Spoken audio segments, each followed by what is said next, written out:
This week in our virtual trip around the globe, we're leaving Egypt and visiting Kenya. When Americans think of the West African nation of Kenya, most often we picture things like this, or this, or even this. And you wouldn't be completely wrong. There is a lot of wildlife in Kenya, and Disney found inspiration there for the Lion King movies. In fact, many of the characters in these movies take their names from Swahili, spoken in Kenya. Simba means lion. Mufasa means king.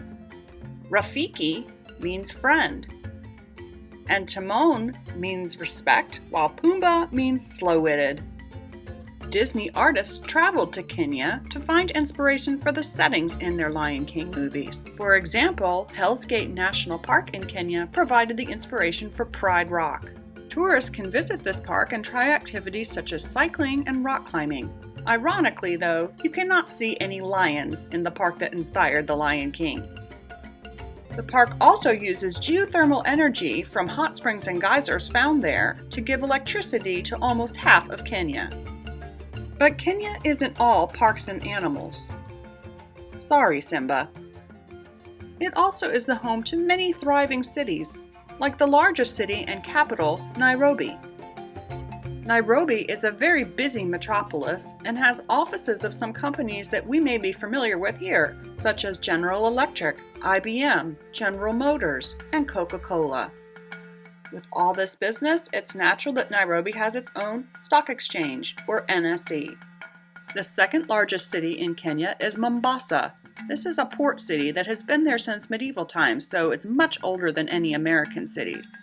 It has an international airport, several luxury hotels, and beautiful beaches. Mombasa offers tourists and residents plenty of entertainment, such as theaters, restaurants, and even water parks. The city has the most vibrant nightlife in all of Kenya. The city of Kisumu in Kenya is believed to be one of the oldest settlements, now home to many universities and colleges. Nakuru is a site of agriculture and is one of Africa's fastest growing cities. Not all of Kenya's citizens prefer life in a city. The Maasai people are a semi-nomadic tribe. They have been living this way off the land for thousands of years. The Maasai are cattle herders and live almost solely off the milk that their cows provide. They travel to find the best land to graze their cattle, and so they're never in one place for too long. The Maasai even count their wealth in cattle and have very few other possessions. The Maasai tribe could teach the world a lot about sustainable living. If you'd like to learn more about how the Maasai live in Kenya, you should check out this book called Facing the Lion by Joseph Lekuton. The autobiography gives an inside perspective on childhood in the Maasai tribe. The author describes what it was like to go to school and try to balance the things he learned there with his more traditional culture. This book is an easy and quick read for middle grades and up. When he wrote the book, the author was teaching in America, but now he is a representative in the Kenyan government. Listen to the author's own words about his life and his plans for his country's future.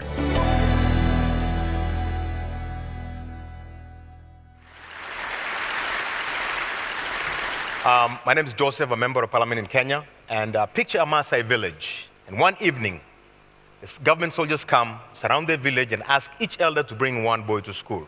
That's how I went to school. Pretty much a government guy pointing a gun and told my father, you have to make a choice.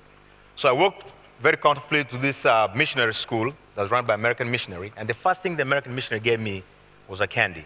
I had never in my life ever tasted candy. So I said to myself, with all these 100 other boys, this is where I belong. Stayed. When everybody else was dropping out, my family moved, we were nomads. Every time school closed, it was a boarding school when I was 7, you had to travel until you find them. 50 miles, 40 miles, it doesn't matter. You sleep in the bush, but you kept going. And I stayed. I don't know why I stayed, but I stayed. And all of a sudden, I passed the national examination, found myself in a very beautiful high school in Kenya. And I finished high school, I just walking and found a man who gave me a full scholarship to the United States. My mother still lives in a cow dung hut. None of my brothers have gone to school.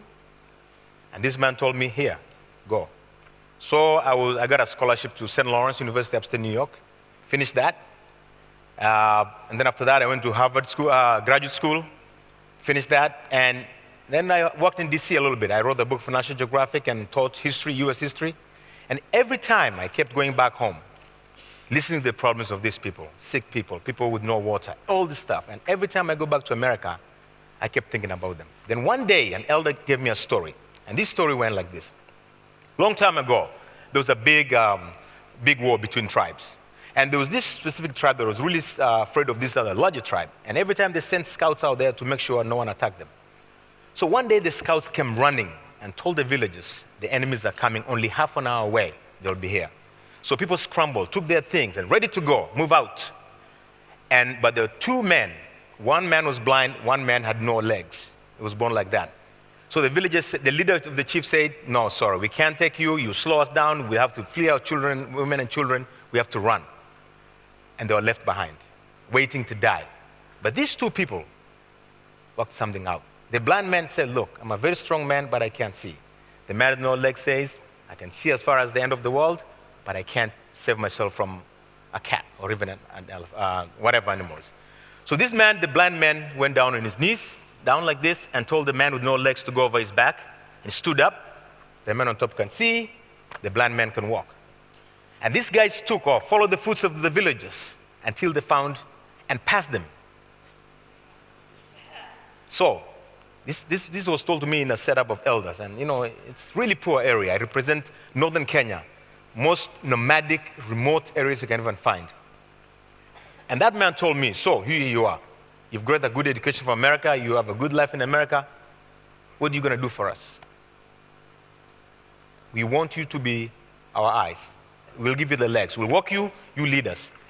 So the opportunity came. I was always thinking about that. What can I do to help my people? Every time, you know, you go to an area where for 43 years of independence, we still don't have basic health facilities. A man has to be transported in a wheelbarrow to 20, 30 kilometers to hospital. No clean drinking water. So I said, I'm going to dedicate myself. I'm leaving America. I'm going to run for office. So last July, I moved from America in June, ran in July election and won. And I came for them. And that's my goal. And right now, I have in place for the last 9 months a plan that in 5 years, every nomad will have clean drinking water. We're building dispensaries across that constituency. I'm asking my friends from America to help with bringing nurses or doctors to help us out. I'm trying to improve infrastructure.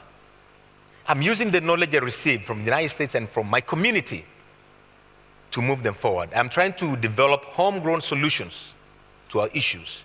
Because we realize that people outside can come and help us. But if we don't help ourselves, there's nothing we can do. So my plan right now is, as I continue with introducing students to different fields, some become doctors, some lawyers. We want to produce a comprehensive group of people, students who can come back and help us see a community grow that is in the middle of a huge economic recession. So as I continue to be a member of parliament, and as I continue listening to all of you talking about botany, talking about health, talking about democracy, talking about new inventions, I'm hoping that one day, in my own little community, which is 26,000 square kilometers, maybe 5 times the size of Rhode Island, with no roads, we'll be able to become a model to help others develop. Thank you very much.